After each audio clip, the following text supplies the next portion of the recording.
Hey guys, what's up? So good day to everyone. So welcome to this channel, the BTL3A TV. So if you are new to this channel or you have just visited this channel, you may be wondering why there's a lot of presenter or there's a lot of different person presenting each video that is being uploaded here. That is because this channel isn't owned by only one person. This channel is owned by the whole class of BTL and 3A. So everyone else in our class can upload a content here that is related to our course. So briefly, I am Goodivine J. Ciliero, and today we'll be discussing about this mythological story entitled The Gorgon's Head. So back in high school, we were introduced to different types of literature, literary pieces or written works, and we've encountered or heard a lot of mythological stories or myths. Myths are stories about gods, goddesses, and heroes. And one of the mythological stories I remembered back in the days was this story of the Gorgon's head. But in this video or today, I will also highlight the story of Medusa. So the Gorgon's head was a story of Perseus, who was foreseen to kill his grandfather Acrisius and is known to behead Medusa. But before we proceed, before we continue with this, I just want to leave a question. Does Medusa really deserve to suffer this tragic encounter?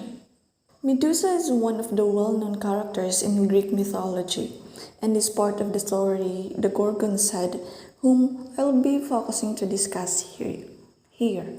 Medusa once possessed great beauty that any man would admire.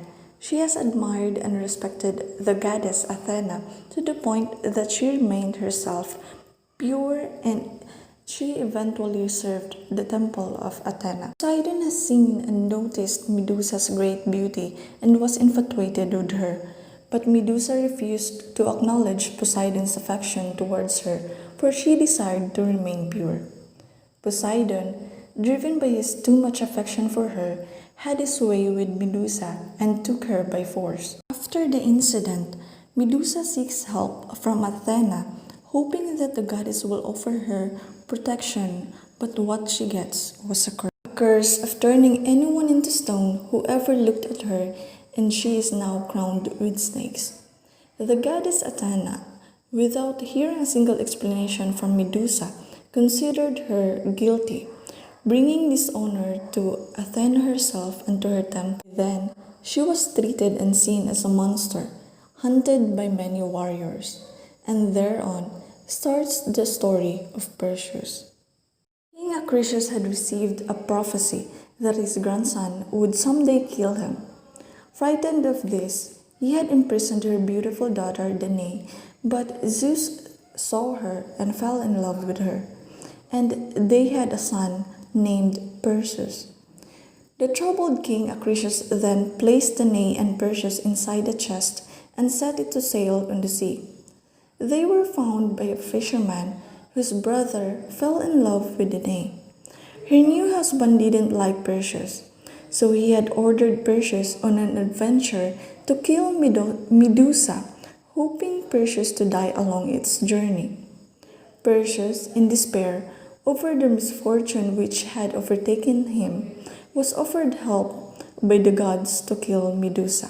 With all the divine gifts and guidance he was given from Hermes and Athena, Perseus was able to kill and cut the head of Medusa.